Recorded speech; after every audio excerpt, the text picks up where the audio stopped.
وَلَقَدْ يَسَّرْنَا الْقُرْآنَ لِلذِّكْرِ فَهَلْ مِن مُّدَّكِرٍ۔ اور ہم نے قرآن کو سمجھنے کے لیے آسان کر دیا، تو کوئی ہے جو اسے سمجھے۔ صوت القرآن، قرآن کی آواز۔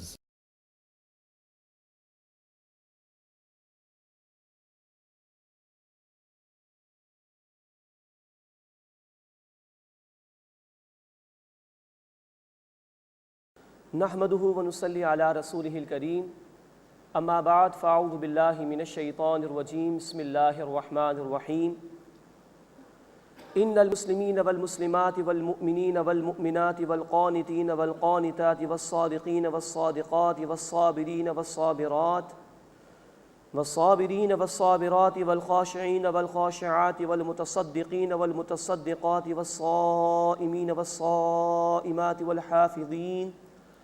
والحافظين فروجهم والحافظات والذاكرين الله كثيرا والذاكرات أعد الله لهم مغفرة وأجرا عظيما صدق اللہ العظیم۔ سورۃ الاحزاب آیت نمبر 35 سے ہم اپنا مطالعہ شروع کر رہے ہیں۔ اب 5واں رکوع اس سورہ مبارکہ کا شروع ہو رہا ہے۔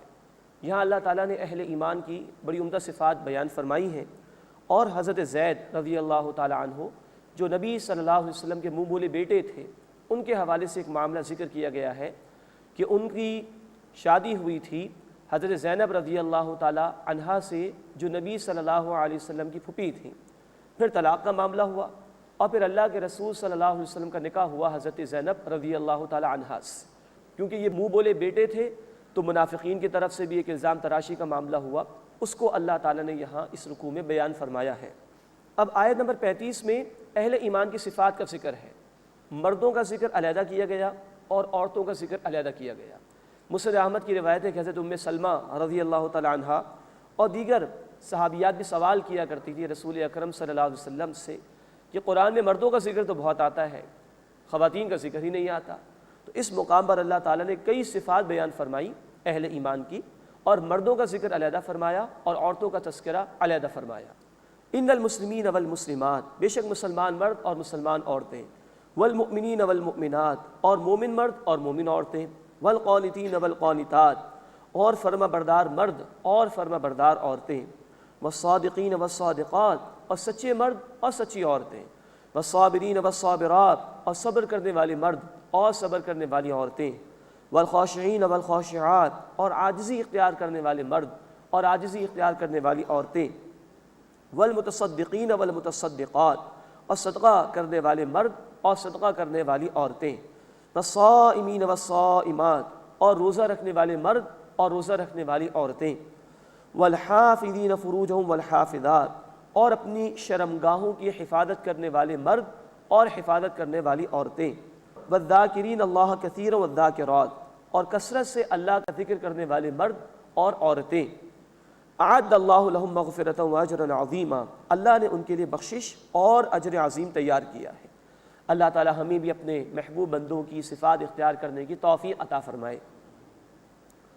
اس کے بعد حضرت زینب رضی اللہ تعالی عنہا، جو کہ نبی صلی اللہ علیہ وسلم کی پھوپھی تھیں، جن کا نکاح ہوا تھا حضرت زید رضی اللہ تعالی عنہ سے، جو منہ بولے بیٹے تھے نبی صلی اللہ علیہ وسلم کے، ان کے معاملے کو بیان کیا جا رہا ہے۔ وما كان لمؤمن ولا مؤمنۃ، اور کسی مومن مرد اور کسی مومن عورت کے لیے جائز نہیں، گنجائش ہی نہیں، اذا قضى اللہ ورسولہ امرا، کہ جب فیصلہ فرما دے اللہ تعالیٰ اور اس کے رسول صلی اللہ علیہ وسلم کسی معاملے میں، ان یکون لہم الخیرۃ من امرہم، کہ پھر اہل ایمان کے لیے ان کے کام میں کوئی اختیار رہ جائے۔ یہ اشارہ اس بات کی طرف ہے کہ اللہ کے رسول صلی اللہ علیہ وسلم کی چاہت تھی کہ حضرت زید کا نکاح حضرت زینب سے ہو جائے، لیکن حضرت زید چونکہ پہلے غلام تھے اور آزاد کیے گئے تھے، تو حضرت زینب کے بھائی اور دیگر گھر والے کچھ آمادہ اس پر نہیں ہو رہے تھے۔ اس کے حوالے سے کہا گیا کہ جب اللہ کے رسول کی چاہت ہے تو اس چاہت کے مطابق تم عمل کرو۔ وَمَن يَعْصِ اللَّهَ وَرَسُولَهُ، اور جو اللہ کی نافرمانی کرے گا اور اس کے رسول صلی اللہ علیہ وسلم کی نافرمانی کرے گا، فَقَدْ ضَلَّ ضَلَالًا مُبِينًا، تو وہ کھلی اور واضح گمراہی میں جا پڑا۔ یہ ہے اہمیت ہمارے دین میں اللہ کے حکم کی بھی اور اللہ کے رسول صلی اللہ علیہ وسلم کے حکم کی بھی، کہ جب ان کا کوئی حکم آ جائے تو پھر بندے کو سر تسلیم خم کر دینا چاہیے۔ وَإِذْ تَقُولُ لِلَّذِي أَنْعَمَ اللَّهُ عَلَيْهِ وَأَنْعَمْتَ عَلَيْهِ، اور اے نبی صلی اللہ علیہ وسلم یاد کیجئے جب آپ اس شخص سے کہہ رہے تھے، مراد زید رضی اللہ تعالی عنہ، کہ جن پر اللہ نے انعام کیا اور آپ نے بھی ان پر انعام کیا، امسک علیک زوجک واتق اللہ، کہ اپنی اہلیہ کو اپنے پاس روکے رکھو اور اللہ کا تقوی اختیار کرو، وتخفی فی نفسک ما اللہ مبدی، اور آپ پوشیدہ رکھ رہے تھے اپنے دل میں وہ بات جس کو اللہ تعالیٰ ظاہر فرمانے والا تھا، وتخشى الناس، اور اے نبی صلی اللہ علیہ وسلم آپ لوگوں کا ڈر اختیار کر رہے تھے، واللہ احق ان تخشاہ، اور اللہ زیادہ حقدار ہے کہ آپ اسی کی خشیت اختیار کریں۔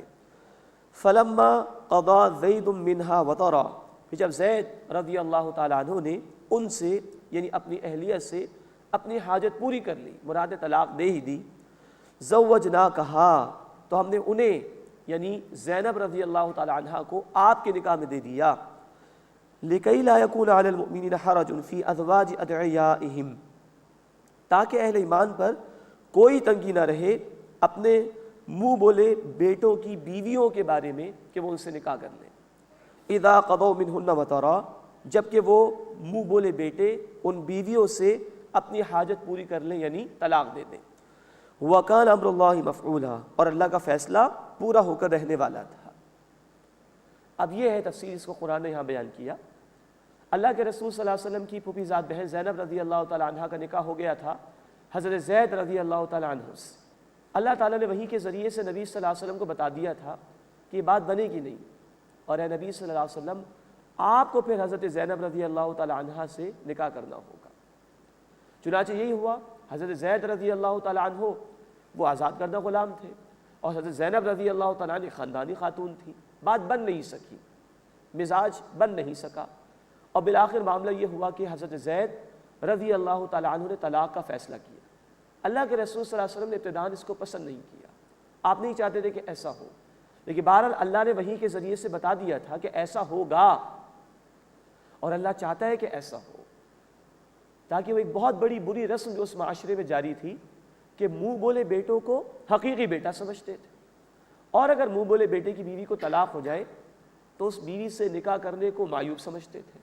اس بری رسم کو ختم کرنا چاہا تھا اللہ تعالیٰ نے اپنے حبیب صلی اللہ علیہ وسلم کے ذریعے سے، کیونکہ معاملہ بہت بڑا تھا اس معاشرے کے لوگوں کے لیے، تو اللہ تعالیٰ نے چاہا کہ نبی کریم صلی اللہ علیہ وسلم کے ذریعے سے ہی یہ معاملہ رفع دفع ہو، تو اللہ نے یہ معاملہ کرایا بالفعل، طلاق ہوئی حضرت زینب رضی اللہ تعالیٰ عنہا کو، اور اس کے بعد اللہ تعالیٰ نے جامع ترمذی کی حدیث ہے 7 آسمانوں کے اوپر نکاح کیا حضرت زینب رضی اللہ تعالیٰ عنہا کا نبی کریم صلی اللہ علیہ وسلم سے، اور اس پر حضرت زینب رضی اللہ تعالیٰ عنہا خوشی محسوس کرتی تھی کہ میرا نکاح اللہ نے پڑھایا 7 آسمانوں کے اوپر۔ مزید نوٹ فرمائیے کہ قرآن حکیم کی واحد آیت ہے جہاں کسی صحابی کا نام آیا حضرت زید رضی اللہ تعالیٰ عنہ، تو ان کی دلجوئی اس طرح ہوئی کہ قرآن حکیم میں ان کا نام آیا، اور حضرت زینب رضی اللہ تعالیٰ عنہ کی دلجوئی اس طرح ہوئی کہ اللہ تعالیٰ نے انہیں نبی صلی اللہ علیہ وسلم کے نکاح میں دے دیا۔ لیکن نوٹ فرمائیے، ایک طرف تو یہ اتنی بڑی رسم کا خاتمہ بھی تھا، دوسری طرف یہ نبی کریم صلی اللہ علیہ وسلم کا 5واں نکاح بھی تھا تعداد کے اعتبار سے، اس پر بھی منافقین کی طرف سے اعتراض اٹھا، تو اللہ تعالیٰ نے کہا بھی کہ نبی صلی اللہ علیہ وسلم آپ پوشیدہ رکھ رہے تھے اس کو، اور اللہ تعالیٰ ظاہر فرمانے والا تھا اس معاملے کو۔ اللہ تعالیٰ چاہتا تھا کہ اس بری رسم کا خاتمہ ہو، اور یہ بھی واضح کر دیا جائے کہ عام مسلمانوں کے لیے 4 نکاحوں کی اجازت ہے میکسیمم، لیکن نبی صلی اللہ علیہ وسلم کے لیے اس سے زائد کا معاملہ ہے، کوئی پابندی نہیں تھی نبی صلی اللہ علیہ وسلم پر، اس کا ذکر آگے چل کر بھی آئے گا۔ تو یہ بہرحال ہوا ہے، اور حضرت زینب کا نکاح پھر اللہ تعالیٰ نے فرما دیا نبی کریم صلی اللہ علیہ وسلم سے۔ مزید اللہ کے رسول صلی اللہ علیہ وسلم کی صداقت کی دلیل کو نوٹ فرمائیے، جامع ترمذی کی حدیث ہے، حضرت عائشہ رضی اللہ تعالیٰ عنہ نے فرمایا اگر بالفرض اللہ کے رسول صلی اللہ علیہ وسلم نے قرآن میں سے کسی آیت کو چھپایا ہوتا تو یہ آیت چھپاتے، کہ نبی آپ اسے پوشیدہ رکھ رہے تھے اور اللہ ظاہر فرمانے والا تھا، سب کچھ اللہ کے رسول صلی اللہ علیہ وسلم نے بیان فرمایا، ہر شے آپ صلی اللہ علیہ وسلم نے بیان فرمائی، یہ کلام صداقت پر مبنی ہے، اور اللہ کے رسول صلی اللہ علیہ وسلم نے ایک ایک بات امت کو منتقل فرما دی۔ تو یہ اللہ تعالیٰ کی اصل میں پلاننگ تھی. یہ معاملہ تمام کا تمام ہوا اور اس بری رسم کا خاتمہ ہوا کہ لوگ اپنے منہ بولے بیٹوں کو حقیقی بیٹا سمجھتے تھے اور ان کی بیویوں کو اگر طلاق ہو جاتی تو وہ ان سے نکاح نہیں کرتے تھے. اللہ نے معاملہ کرا کے اس رسم کا خاتمہ فرمایا. وَكَانَ أَمْرُ اللَّهِ مَفْعُولًا، اور اللہ کا فیصلہ ہو کر رہنے والا تھا. مَا كَانَ عَلَى النَّبِيِّ مِنْ حَرَجٍ فِي مَا فَرَضَ اللَّهُ لَهُ، نبی صلی اللہ علیہ وسلم کے لیے اس بارے میں کوئی حرج نہیں جو اللہ نے ان کے لیے فرض فرما دیا.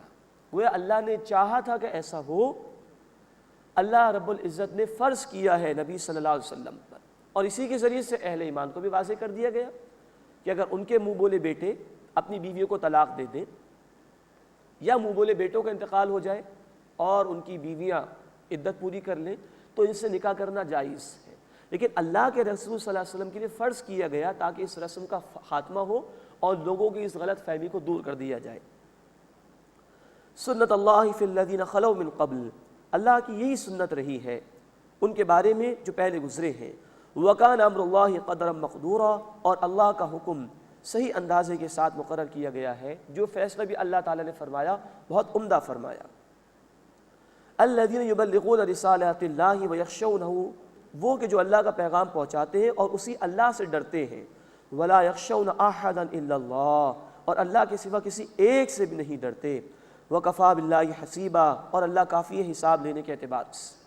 یعنی اللہ کے رسولوں کو جو بھی اللہ نے حکم دیا انہوں نے پہنچایا، جو بھی حکم اللہ نے دیا اس پر پورا عمل کیا، اور اللہ کے رسول اللہ ہی سے ڈرتے تھے. تو یہ واضح کر دیا کہ نبی آپ لوگوں کی خشیت کا لحاظ نہ رکھیں، آپ لوگوں کا خوف نہ رکھیے، اللہ کی خشیت اختیار کیجئے اور جو حکم ہے اس پر عمل کر دیجئے. ما کان محمد ابا احد من رجالکم، محمد صلی اللہ علیہ وسلم تم میں سے مردوں میں سے کسی کے والد نہیں. ولکن رسول اللہ، لیکن اللہ کے رسول ہیں. وخاتم النبیین، اور انبیاء کے خاتم ہیں. یعنی انبیاء کا سلسلہ آپ پر آ کر مکمل ہو گیا، مہر لگا دی گئی اللہ کی طرف سے. وکان اللہ بکل شیء علیما، اور اللہ ہر شے کا علم رکھنے والا ہے. اب سلسلہ کلام کے اعتبار سے مراد یہ ہے کہ زید رضی اللہ تعالیٰ عنہ آپ کے منہ بولے بیٹے تھے، حقیقی بیٹے نہیں، اور آپ مردوں میں سے کسی کے والد نہیں. آپ کے بیٹوں کا چھوٹی عمر میں انتقال ہو گیا تھا. ہاں آپ کی 4 بیٹیاں بڑی ہوئی ہیں، تو مردوں میں سے کسی کے والد نہیں. ولکن رسول اللہ، اللہ کے رسول ہیں. وخاتم النبیین، اور انبیاء کے خاتم ہیں. آپ پر آ کر نبوت کا سلسلہ مکمل ہو گیا. تو یہ رسم اگر آپ کے ذریعے سے ختم نہ کی جاتی، یہ غلط فہمی آپ کے ذریعے سے دور نہ کی جاتی، تو آپ کے بعد کون آ کر اس معاملے کو رفع دفع کرتا. تو یہ ہے کہ جو سلسلہ کلام کے اعتبار سے ختم نبوت کا مفہوم ہوا. نمبر 2، یہ الفاظ عام ہیں. اللہ کے رسول صلی اللہ علیہ وسلم کی رسالت تمام انسانیت کے لیے ہے. نوٹ فرمائیے، پہلے رسول بھیجے جاتے تھے کسی ایک قوم کے لیے تو دوسری قوم میں رسول کی ضرورت ہوتی تھی. پہلے ہدایات اللہ کی طرف سے دی جاتی تھی، زمانے کا ایوولوشن ہو جایا کرتا تھا، انسانیت کا ایوولوشن ہو جایا کرتا تھا، نئی ہدایت کی ضرورت ہوتی تھی، اللہ کسی اور رسول کو بھیج دیا کرتے تھے. پہلی کتابوں میں تحریف ہو جایا کرتی تھی تو نئی کتابوں کی ضرورت پیش آ جاتی تھی. نبی صلی اللہ علیہ وسلم کے حوالے سے یہ تینوں باتیں ختم ہو گئی. نمبر 1، آپ کی رسالت کسی قوم کے لیے نہیں، تمام انسانیت کے لیے. سورہ الاعراف آیت 158، سورہ سبا آیت نمبر 28، سورۃ الفرقان آیت نمبر 1، سورہ الانبیاء آیت نمبر 107. بار بار قرآن نے کہا کہ آپ کی رسالت تمام انسانیت کے لیے ہے. نمبر 2، اب کسی نئی ہدایت کی ضرورت نہیں. انسان جب اپنی ایوولوشن کی انتہا پر پہنچ گیا، سلطنتوں کا نظام بھی وجود میں آ گیا، ایک سوشل ایوولوشن کی بھی انتہا ہو گئی اور ایک انٹلیکچوئل ایوولوشن کی بھی انتہا ہو گئی، تو اللہ نے آخری کلام عطا فرما دیا قرآن، اور دین مکمل کر دیا. سورہ المائدہ آیت نمبر 3، الیوم اکملت لکم دینکم، آج میں نے تمہارے لیے تمہارے دین کو مکمل کر دیا، کسی نئی ہدایت کی ضرورت نہیں. نمبر 3، جو کتاب اللہ نے نازل فرمائی نبی کریم صلی اللہ علیہ وسلم پر، اللہ نے اس کی حفاظت کا ذمہ لے لیا، اس میں تحریف نہیں ہو سکتی. سورۃ الحجر آیت نمبر 9، انا نحن نزلنا الذکر وانا لہ لحافظون، ہم نے اس الذکر یعنی قرآن کو نازل کیا ہے اور ہم ہی اس کی حفاظت کرنے والے ہیں. تو یہ تینوں باتیں مکمل ہو گئی آپ صلی اللہ علیہ وسلم پر. آپ کی رسالت تمام انسانیت کے لیے، کسی نئے علاقے کے لیے رسالت کی ضرورت نہیں. آپ پر دین مکمل ہو گیا، نئی ہدایت کی ضرورت نہیں. کتاب محفوظ ہو گئی، تحریف نہیں ہو سکتی. تو یہ دلائل ختم نبوت کے کہ نبوت ختم ہو گئی رسول اکرم صلی اللہ علیہ وسلم پر. ولیکن رسول اللہ، اور اللہ کے رسول ہیں، وخاتم النبیین، اور نبیوں کے خاتم ہیں، آپ پر آ کر نبوت ختم ہو گئی، وکان اللہ بکل شیء علیما، اور اللہ تعالیٰ ہر شے کا علم رکھنے والا ہے۔ اس کے بعد اس سورہ مبارکہ کا 6واں رکوع شروع ہو رہا ہے۔ اس میں تسمیح کا ذکر ہے اور رسول اکرم صلی اللہ علیہ وسلم کی عمدہ صفات کا بیان ہے، اور آپ صلی اللہ علیہ وسلم کی خصوصیات کا ذکر بھی آیا ہے جو اللہ نے آپ ہی کو عطا فرمائی تھی۔ یا ایھا الذین آمنوا اذکروا اللہ ذکرا کثیرا، اے ایمان والو اللہ کا ذکر کرو کثرت سے، وسبحوہ بکرۃ وأصیلا، اور صبح و شام اس کی تسبیح بیان کرو۔ هو الذی یصلی علیکم وملائکتہ، اور وہی اللہ ہے جو تم پر رحمت بھیجتا ہے اور اس کے فرشتے بھی، لیخرجکم من الظلمات الی النور، تاکہ وہ اللہ تمہیں نکالے اندھیروں سے روشنی کی طرف۔ اللہ کی صلاۃ یہ ہے کہ اللہ بندوں پر رحمت نازل فرماتا ہے، فرشتوں کی صلاۃ یہ ہے کہ فرشتے بندوں کے لیے رحمت کی دعا کرتے ہیں اللہ سے۔ وَكَانَ بِالْمُؤْمِنِينَ رَحِيمًا، اور اللہ تعالیٰ اہل ایمان پر رحم فرمانے والا ہے۔ تحیتہم یوم یلقونہ سلام، ان کی دعا جس دن وہ اس سے ملیں گے سلام ہوگی۔ وَأَعَدَّ لَهُمْ أَجْرًا كَرِيمًا، اور اس اللہ نے ان کے لیے بڑا اجر تیار فرمایا ہے۔ اب اس کے بعد نبی صلی اللہ علیہ وسلم کی بڑی عمدہ صفات کا ذکر ہے۔ یا ایھا النبی، اے نبی صلی اللہ علیہ وسلم، انا ارسلناک شاہدا ومبشرا ونذیرا، بے شک ہم نے آپ کو گواہی دینے والا بنا کر بھیجا اور خوشخبری سنانے والا بنا کر اور خبردار کرنے والا بنا کر، وداعیا الی اللہ باذنہ، اور اللہ کے حکم سے اس کی طرف دعوت دینے والا بنا کر، وسراجا منیرا، اور روشن چراغ بنا کر۔ یعنی آپ صلی اللہ علیہ وسلم نے لوگوں پر اللہ کے دین کی گواہی پیش کی، آپ بشارت دینے والے تھے ان کو جو حق کو قبول کر لیں، آپ خبردار کرنے والے تھے ان کو جو نافرمانیاں کر رہے ہیں، آپ نے اللہ کے حکم سے لوگوں کو اللہ کے دین کی طرف دعوت دی، اور آپ ہدایت کا روشن چراغ ہیں۔ یہ خوبصورت صفات ہیں اللہ کے رسول صلی اللہ علیہ وسلم کی جو بیان ہوئی۔ اب یہ کام امت کی ذمہ داری کہ وہ انسانیت تک اللہ کا پیغام پہنچائے، اس کی گواہی دے، وہ لوگوں کو بشارت دے جو قبول کرنے والے ہیں، وہ لوگوں کو خبردار کرے اللہ کے آداب سے جو نافرمان ہیں، وہ دعوت دین کا کام کرے اور ہدایت کو اللہ کے بندوں تک پہنچانے کی کوشش کرے۔ وبشر المؤمنین، اور اے نبی صلی اللہ علیہ وسلم ایمان لانے والوں کو بشارت دے دیجئے، بِأَنَّ لَهُم مِّنَ اللَّهِ فَضْلًا كَبِيرًا، کہ ان کے لیے اللہ کی طرف سے بڑا فضل ہے۔ وَلَا تُطِعِ الْكَافِرِينَ وَالْمُنَافِقِينَ، اور کفر کرنے والوں اور منافقین کی بات کو اہمیت نہ دیجئے۔ وَدَعْ أَذَاهُمْ، اور ان کی تکلیف کا خیال نہ کیجئے۔ وَتَوَكَّلْ عَلَى اللَّهِ، اور اللہ پر بھروسہ کیجئے۔ وَكَفَى بِاللَّهِ وَكِيلًا، اور اللہ کافی ہے بطور کارساز کے۔ اب ایک مسئلہ بیان ہو رہا ہے رخصتی اور عدت کے حوالے سے۔ مراد یہ کہ اگر رخصتی سے پہلے طلاق دے دیے کسی کو تو عدت بالکل نہیں ہوگی، اس مسئلے کو یہاں پر بیان کیا گیا۔ طلاق کے تفصیلی احکامات سورۃ البقرہ میں ہم پڑھ چکے ہیں، یہاں اس ضمن میں ایک مسئلے کا بیان ہے۔ یا ایھا الذین آمنوا، اے وہ لوگ جو ایمان لائے ہو، اذا نکحتم المؤمنات، جب تم مومن عورتوں سے نکاح کرو، ثم طلقتموہن من قبل ان تمسوہن، پھر تم انہیں اس سے پہلے طلاق دو کہ تم نے انہیں ہاتھ لگایا ہو، یعنی تعلق قائم نہیں کیا، فما لکم علیہن من عدۃ تعتدونہا، تو نہیں ہے تم پر کہ ان کی عدت پوری کراؤ، یعنی رخصتی سے پہلے ہی، تعلق قائم کرنے سے پہلے ہی طلاق دے دی تو کوئی عدت نہیں ہے۔ فمتعوہن، ہاں انہیں کچھ مال دے دو، وسرحوہن سراحا جمیلا، اور انہیں عمدگی کے ساتھ رخصت کر دو۔ باقی تفصیل ہم پڑھ چکے سورۃ البقرہ میں کہ اگر رخصتی سے پہلے ہی طلاق دے دی، مہر مقرر تھا تو نصف دینا ہوگا، اور کچھ مقرر نہیں ہے تو کچھ نہ کچھ دے کر اچھے طریقے پر رخصت کر دینا چاہیے۔ اس کے بعد اب نبی کریم صلی اللہ علیہ وسلم کی کچھ خصوصیات کا ذکر آ رہا ہے۔ پہلی بات بیان ہو رہی ہے کہ آپ صلی اللہ علیہ وسلم کے لیے نکاح کے حوالے سے تعداد کی پابندی نہیں تھی۔ فرمایا کہ یا ایھا النبی، اے نبی صلی اللہ علیہ وسلم، انا احللنا لک ازواجک اللاتی آتیت اجورہن، ہم نے حلال کی آپ کے لیے وہ بیویاں جن کو آپ نے ان کا مہر ادا کر دیا، وما ملکت یمینک، اور جو آپ کی کنیزیں ہیں، مما افاء اللہ علیک، ان میں سے جو اللہ نے آپ کے ہاتھ لگا دی، آپ ان کے مالک ہو گئے، وبنات عمک، اور آپ کی چچا کی بیٹیاں، وبنات عماتک، اور آپ کی پھپھیوں کی بیٹیاں، و بنات خالک، اور آپ کی ماموں کی بیٹیاں، و بنات خالاتک، اور آپ کی خالاؤں کی بیٹیاں، اللاتی ہاجرن معک، جنہوں نے آپ کے ساتھ ہجرت کی۔ اب پہلی بات نوٹ فرمائیے کہ نبی صلی اللہ علیہ وسلم کے لیے تعداد کی پابندی نہیں تھی۔ یہ وہ معاملہ ہے کہ جس پر مغرب کی طرف سے بھی بہت اعتراضات کیے جاتے ہیں، اور کچھ لا علمی کی وجہ سے مسلمان بھی پریشان ہو جاتے ہیں۔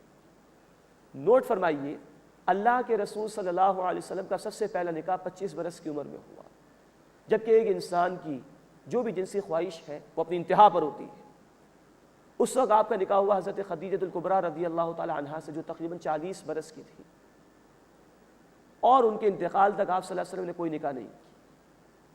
ان کے بعد جو آپ نے کئی نکاح کیے تو ایک خاتون تھی حضرت عائشہ رضی اللہ تعالی عنہا جو کباری، کئی نکاح وہ تھے جو آپ نے بیوہ خواتین سے کیے، جن میں 54 اور 55 برس کی خواتین بھی شامل ہیں۔ مزید نوٹ کیجئے، اتنے نکاحوں کی اجازت جو اللہ نے آپ کو دی تھی اس میں کئی حکمتیں ہیں۔ حضرت عائشہ رضی اللہ تعالی عنہا، ان سے 2000 سے زیادہ احادیث روایت کی گئی۔ حضرت ام سلمہ رضی اللہ تعالی عنہا، ان سے 300 سے زیادہ احادیث نقل کی گئی۔ حضرت ام حبیبہ رضی اللہ تعالی عنہا، یہ ابو سفیان کی بیٹی تھیں، جو بہت بڑے سردار تھے مشرکین کے، بعد میں یہ بھی ایمان لے آئے تھے۔ حضرت صفیہ رضی اللہ تعالی عنہا ایک بہت بڑے یہودی قبیلے سے تعلق رکھتی تھیں، جب نکاح ہو گیا نبی صلی اللہ علیہ وسلم کا ان سے تو وہ مخالفت اس قبیلے کی ختم ہو گئی۔ حضرت میمونہ رضی اللہ تعالی عنہا، یہ ایک بہت بڑا سردار تھا نجد کا، اس کی بہن تھی۔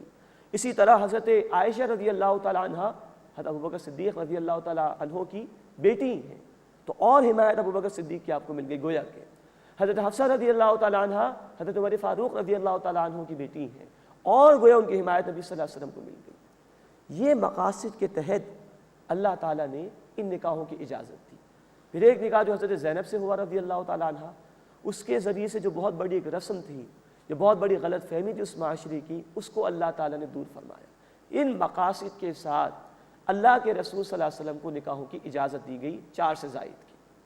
وَامْرَأَةً مُؤْمِنَةً، اور وہ مومن عورت، اِن وَهَبَتْ نَفْسَهَا لِلنَّبِيِّ، جو اپنے آپ کو نبی صلی اللہ علیہ وسلم کے سامنے پیش کر دے۔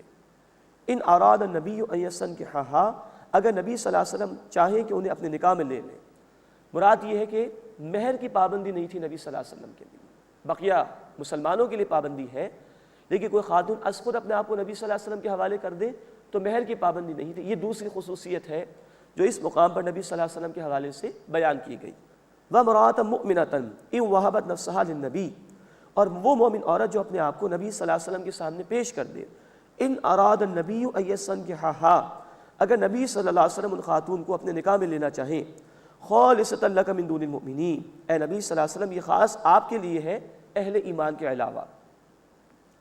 قد علمنا ما فرضنا علیہم فی ازواجہم، یقیناً ہمیں معلوم ہے جو ہم نے ان کی عورتوں اور جو ہم نے ان کی بیویوں کے بارے میں فرض کیا، وما ملکت ایمانہم، اور جو ان کی کنیزوں کے بارے میں فرض کیا۔ یہ سب کچھ اللہ نے حکم دیا تھا نبی صلی اللہ علیہ وسلم کو، یہ اجازتیں اللہ کے رسول صلی اللہ علیہ وسلم کو اللہ تعالیٰ نے عطا فرمائی تھی۔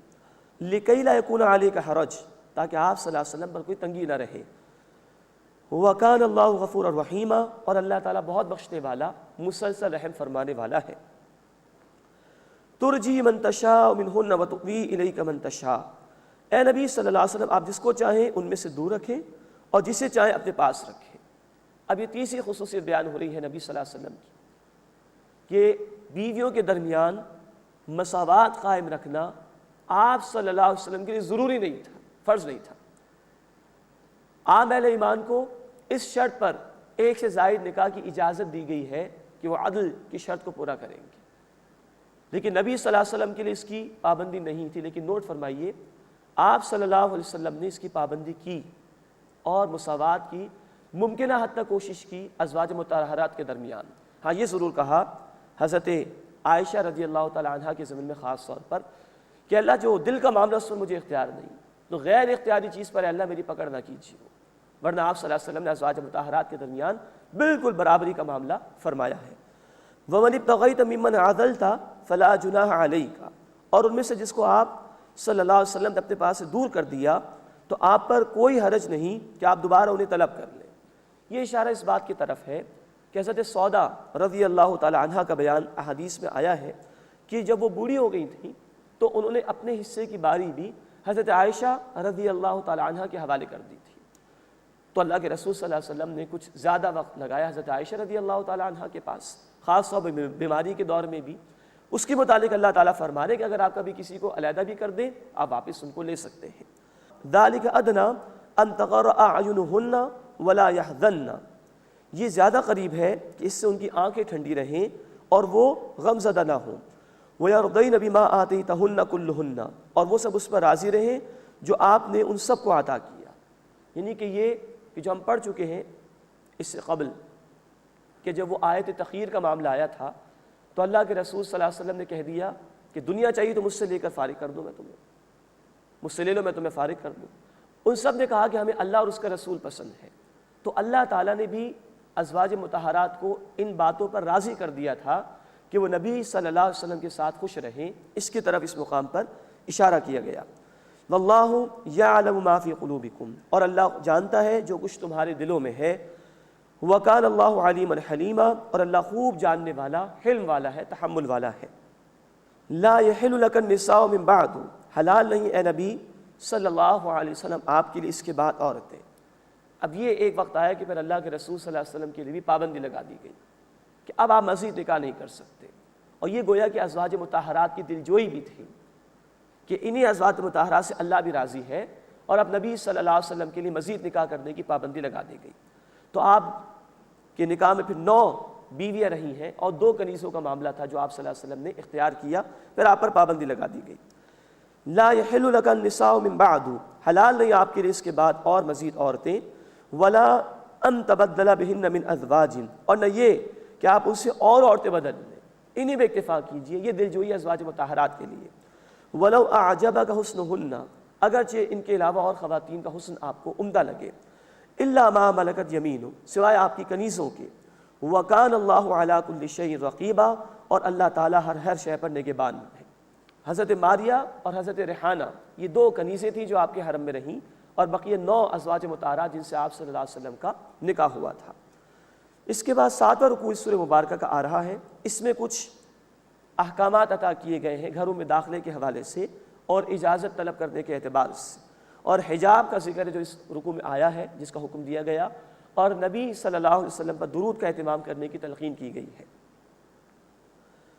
یا ایھا الذین آمنوا، اے وہ لوگوں جو ایمان لائے ہو، لا تدخلوا بیوت النبی، نبی صلی اللہ علیہ وسلم کے گھروں میں داخل نہ ہو، الا ان یؤذن لکم، سوائے اس کہ تمہیں اجازت دی جائے، الی طعام، کھانے کے لیے، غیر ناظرین اناہ، اس کھانے کے پکنے کا انتظار نہ کرو۔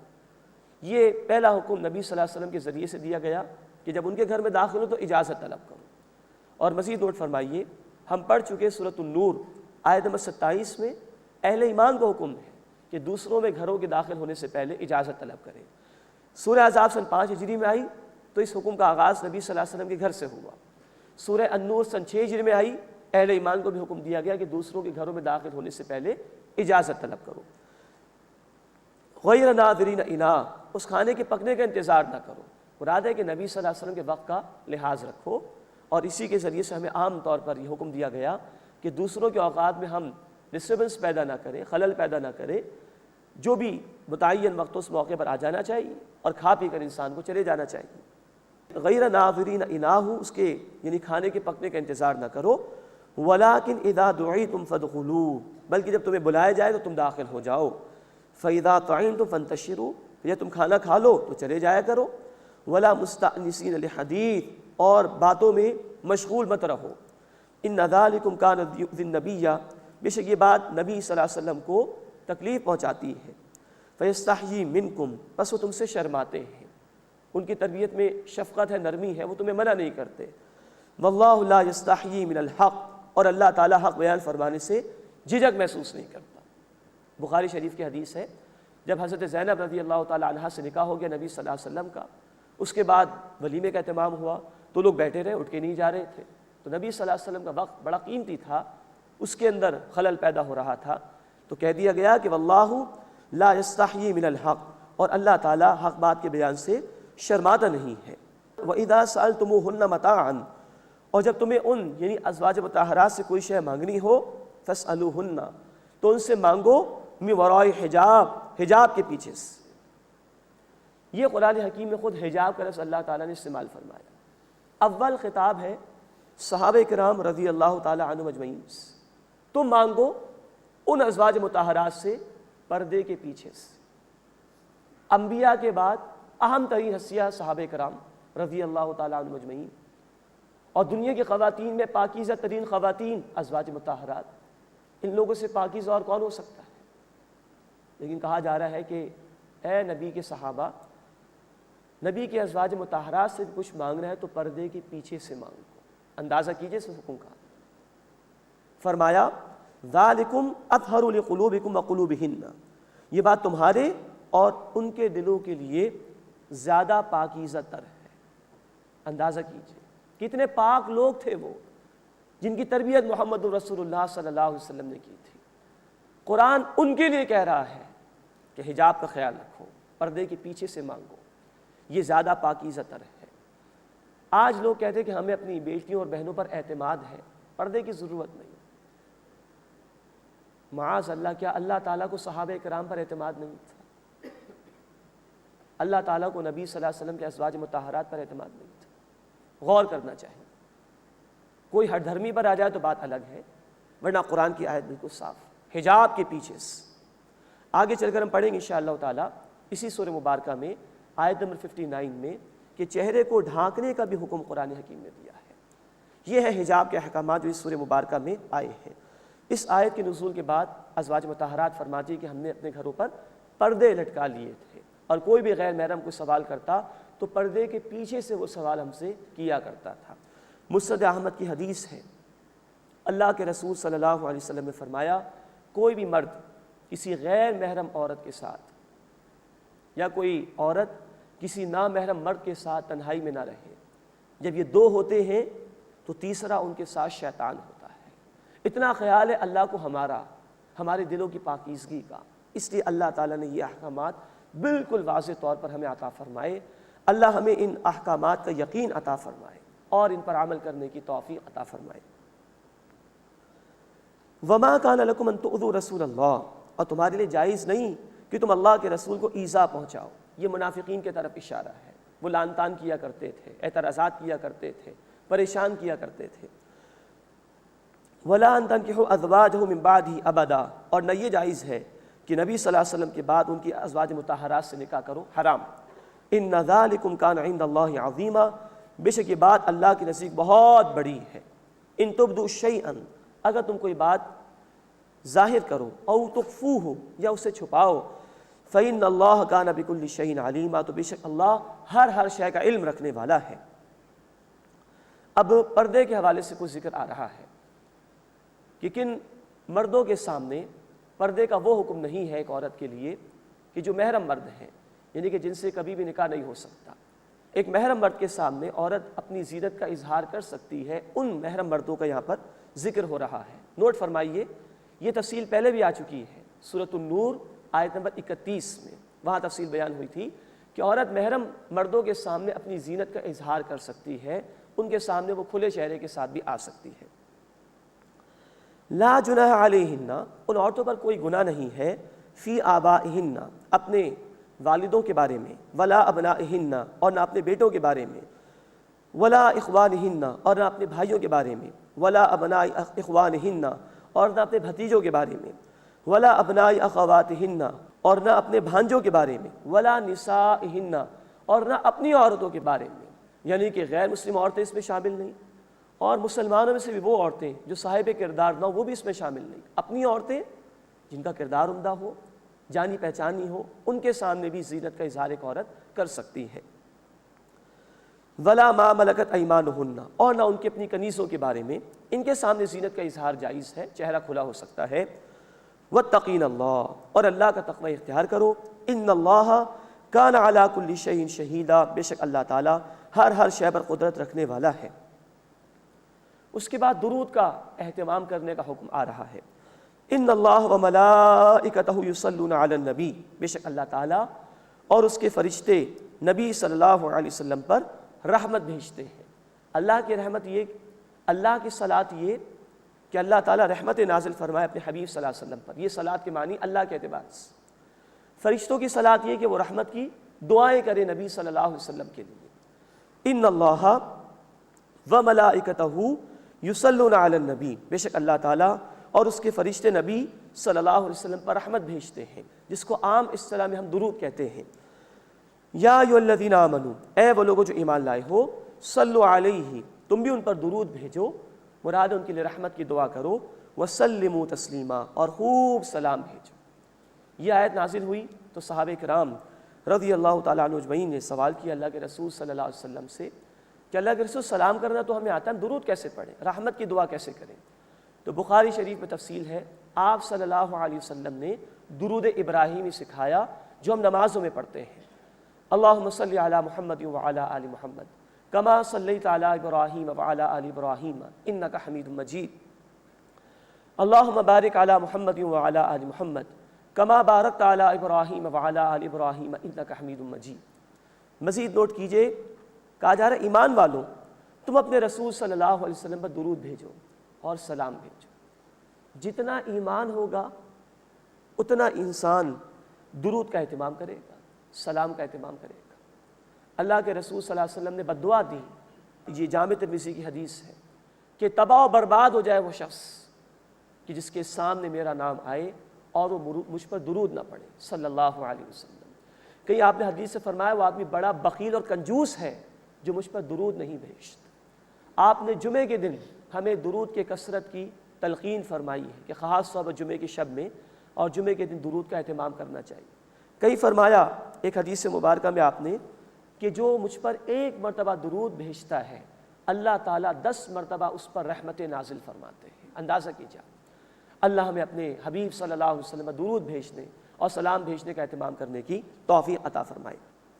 ان الذین یؤذون اللہ ورسولہ، بے شک وہ لوگ جو اللہ تعالیٰ اور اس کے رسول صلی اللہ علیہ وسلم کو ایذا پہنچاتے ہیں، لعنہم اللہ فی الدنیا والآخرہ، اللہ نے ان پر دنیا اور آخرت میں لعنت فرمائی، وأعد لهم عذابا مہینا، اور اللہ تعالیٰ نے ان کے لیے رسوا کرنے والا عذاب تیار کیا ہے۔ والذین یؤذون المؤمنین والمؤمنات، اور جو لوگ ایذا پہنچاتے ہیں، تکلیف دیتے ہیں مومن مردوں اور عورتوں کو، بغیر مکتسبوا، بغیر اس کے کہ ان مومن مردوں اور عورتوں نے کوئی گناہ کیا ہو، فقد احتملوا بہتانا واثما مبینا، تو انہوں نے اٹھا لیا بہت بڑا بہتان اور سری گناہ اپنے سر، یعنی جو جھوٹی تہمتیں لگا رہے ہیں اہل ایمان پر وہ بہت بڑا جرم اور گناہ کر رہے ہیں اور کما رہے ہیں بہت بڑا سری بہتان اپنے اوپر۔ اس کے بعد 8واں رکوع اس سورہ مبارکہ کا شروع ہو رہا ہے جس میں ابتداً چہرے کے پردے کے حوالے سے اللہ تعالیٰ نے ذکر فرمایا ہے اور اس کے بعد منافقین اور کفار اور ان کی سزاؤں کا بیان آیا ہے۔ یا ایھا النبی، اے نبی صلی اللہ علیہ وسلم، قل لازواجک، فرما دیجئے اپنی بیویوں سے، وبناتک، اور اپنی بیٹیوں سے۔ معلوم ہو رہا ہے اس مقام پر بناتک کے الفاظ سے کہ نبی صلی اللہ علیہ وسلم کی ایک سے زائد بیٹیاں تھیں۔ کچھ لوگ کہتے ہیں کہ آپ صلی اللہ علیہ وسلم کی ایک ہی بیٹی تھی حضرت فاطمہ رضی اللہ تعالیٰ عنہ، یہ بات غلط ہے۔ بنات یہ بنتن کی جمع عربی کے اعتبار سے کم از کم اس کا اطلاق 3 پر ہوتا ہے۔ نبی صلی اللہ علیہ وسلم کی 4 بیٹیاں تھیں جو بڑی ہوئی ہیں، لیکن بیٹوں کا چھوٹی عمر میں انتقال ہو گیا تھا۔ یا ایھا النبی، اے نبی صلی اللہ علیہ وسلم، قل لازواجک، فرما دیجئے اپنی بیویوں سے، وبناتک، اور اپنی بیٹیوں سے، ونساء المؤمنین، اور اہل ایمان کی عورتوں سے، یدنین علیہن من جلابیبہن، کہ وہ اپنی چادروں میں سے گھونگھٹ لٹکا دیا کریں۔ اب نوٹ فرمائیے، جلباب جس کی جمع ہے جلابیب، اس مقام پر قرآن نے لفظ استعمال کیا۔ ابن مسعود رضی اللہ تعالیٰ عنہ اور دیگر صحابہ فرماتے ہیں کہ اس سے مراد بڑی چادر ہے جو پورے جسم کو کور کر لے اور اس میں سے سر کے اوپر سے کچھ لٹکا لیا جائے۔ الفاظ آئے ہیں یدنین علیہن، ادنا کے معنی قریب ہونے کے، ادنا علا کے معنی کسی شے کو لٹکانے کے ہیں، یعنی اے نبی صلی اللہ علیہ وسلم ان سے فرما دیجئے کہ اپنے چہروں کے اوپر بھی کچھ لٹکا لیں، اشارہ ہے چہرے کو چھپانے کی طرف۔ نوٹ فرمائیے، حضرت عائشہ رضی اللہ تعالی عنہ کا جب معاملہ ہوا تھا غزوہ بنی مصطلق سے واپسی کے موقع پر، بخاری شریف میں تفصیل ہے، جب وہ صفوان معطل رضی اللہ تعالیٰ عنہ آئے تھے تو ان کو دیکھ کر حضرت عائشہ رضی اللہ تعالیٰ عنہا نے اپنے چہرے کو چھپا لیا تھا چادر سے۔ فخبرت وجہی عنہ بجلبابی، فرمایا کہ میں نے اپنی جلباب اپنی چادر سے ان سے اپنے چہرے کو چھپا لیا تھا۔ تو ازواج مطہرات بھی سمجھتی ہیں اس کا مطلب ہے چہرے کو چھپانا۔ اور امت کے تمام مفسرین، صحابہ کرام سے لے کر اس دور کے مفسرین تک اس بات پر متفق ہیں کہ اس سے مراد یہ ہے کہ ایک عورت جب کسی غیر محرم مرد کے سامنے جائے تو اس کو زیادہ اہتمام کرنا ہے اپنے آپ کو پوشیدہ رکھنے کا، بڑی چادر ہو اور چہرے کو بھی وہ چھپا لے، وہ نقاب کی صورت ہو یا اوپر سے گھونگھٹ لٹکا لیا جائے جس میں چہرہ عورت کا غیر محرم مرد کو نظر نہ آئے، یہ اس میں شامل ہے۔ مزید نوٹ فرمائیے، حضرت عائشہ رضی اللہ تعالی عنہ فرماتی، مسلم شریف کی روایت ہے کہ یہاں تک کہ جب ہم حالت احرام میں ہوتے تھے کہ جب جائز نہیں ہے ایک عورت کے لیے کہ کوئی کپڑا اس کے چہرے پر لگ جائے، وہ فرماتی ہے کہ ہم جاتے تھے، قافلے آتے تھے تو ہم لکڑی سی لگ کر اس کے اوپر سے چادر گرا کر اپنے چہرے کو چھپا لیا کرتے تھے، اتنا اہتمام الخواتین نے فرمایا۔ بعض لوگ کہتے ہیں کہ پردے کا حکم صرف ازواج مطہرات کے لیے ہے، یہ آیت بتا رہی ہے کہ اے نبی اہل ایمان کی عورتوں سے بھی کہہ دیجئے کہ وہ بھی چھپائے رکھیں اس کو۔ تو یہ واضح احکامات ہیں اللہ تعالیٰ کے، اس لیے کہ نوٹ فرمائیے سورہ نور کی آیت نمبر 31 میں ایک لسٹ آئی تھی کہ ان مردوں کے سامنے جو کہ غیر محرم ہیں، جن کا ذکر کچھ دیر پہلے بھی آیا ہے، ایک عورت اپنی زینت کا اظہار کر سکتی ہے۔ اس کا مطلب یہی ہے غیر محرم مردوں کے سامنے اظہار نہیں کر سکتی اپنی زینت کا، اور زینت کا اہم ترین مقام ایک چہرہ ہی ہے۔ کسی عورت کے چہرے کو دیکھ کر ہی کسی مرد کے فتنے میں مبتلا ہونے کے امکانات زیادہ ہیں، تو ظاہری بات ہے کہ چہرے کا چھپانا اول درجے میں لازم ہوگا، اس کی طرف اشارہ یہ آیت مبارکہ کر رہی ہے۔ یا ایھا النبی، اے نبی صلی اللہ علیہ وسلم، قل لازواجک وبناتک ونساء المؤمنین، اپنی بیویوں اور اپنی بیٹیوں اور اہل ایمان کی عورتوں سے کہہ دیجئے، یدنین علیہن من جلابیبہن، کہ وہ اپنی چادروں میں سے گھونگھٹ نکال لیا کریں، ذالک ادنیٰ ان یعرفن، یہ اس سے زیادہ قریب تر ہے کہ وہ پہچان لی جائیں، فلا یؤذین، تو انہیں ستایا نہ جائے۔ معلوم ہو کہ شریف زادیاں ہیں، اعلیٰ اخلاق کے حامل ہیں، معاذ اللہ کوئی بری کردار کی عورتیں نہیں ہیں۔ اللہ تعالیٰ ہر مومن عورت کو یہ مقام دینا چاہتا ہے کہ وہ شرم و حیا اور عفت اس کا پیکر بن جائے۔ دیکھیے عیسائیوں کے ہاں وہ عورتیں جن کو نن کہا جاتا ہے، جو اسکارف پہنتی ہیں، پورا لباس اختیار کرتی ہیں، اپنے آپ کو وقف کر دیتی ہیں ان کے مذہب کی خدمت کے لیے، انسانیت کی خدمت کے لیے، ان کو عیسائیت بہت بڑا رتبہ دیتی ہے کہ بڑی شریف زادی ہیں ہمارے معاشرے کی۔ ہماری خواتین کو بھی سوچنا چاہیے کہ ہمارا دین جس نے وہ لباس مقرر کیا کہ جو عائشہ صدیقہ کا لباس رضی اللہ تعالی عنہ، جو فاطمہ الزہرا کا لباس رضی اللہ تعالی عنہ، یہ لباس پاکیزہ لباس، اس میں ایک عورت محفوظ رہتی ہے اور اظہار ہو جاتا ہے کہ یہ شریف زادی ہے، نگاہیں نہیں اٹھتی اس کی طرف، ورنہ یہی نگاہیں ہیں جس کو ابن ماجہ شریف کی حدیث میں کہا گیا کہ یہ نظر شیطان کے تیروں میں سے ایک تیر ہے۔ تو اللہ ہر مومن عورت کو پاکیزہ بنانا چاہتا ہے، اس کو شریف النفس بنانا چاہتا ہے اور اس کو حیا کا پیکر بنانا چاہتا ہے۔ ذالک ادنیٰ ان یعرفن، یہ سے قریب تر ہے کہ وہ پہچان لی جائیں، فلا یؤذین، بس انہیں ستایا نہ جائے، ان کی عفت کی حفاظت ہو جائے، ان کی شرم و حیا کی حفاظت ہو جائے۔ وَكَانَ اللَّهُ غَفُورًا رَحِيمًا، اور اللہ بہت بخشنے والا، مسلسل رحم فرمانے والا ہے۔ اللہ ہمیں ان احکامات پر یقین عطا فرمائے۔ اللہ ہماری بہنوں کو، ہماری خواتین کو عائشہ صدیقہ رضی اللہ تعالی عنہ، فاطمہ الزہرا رضی اللہ تعالی عنہ کی پیروی کرتے ہوئے وہ لباس اختیار کرنے کی توفیق عطا فرمائے جس کا حکم قرآن نے دیا۔ آج دجالی تہذیب ہے، عورت کو آزاد کرنے کی بات کہی جا رہی ہے، جبکہ دین عورت کو پردے میں رہنے کا حکم دیتا ہے، اس کی عفت اور اس کی شرم و حیا کا ضامن ہے۔ اللہ ہماری خواتین کو اس دجالی تہذیب کا مقابلہ کرنے کی توفیق عطا فرمائے اور شرم و حیا کا پیکر بنتے ہوئے معاشرے میں اچھے جذبات کو پروموٹ کرنے کی توفیق عطا فرمائے۔ آمین یا رب العالمین۔ وآخر دعوانا ان الحمد للہ رب العالمین۔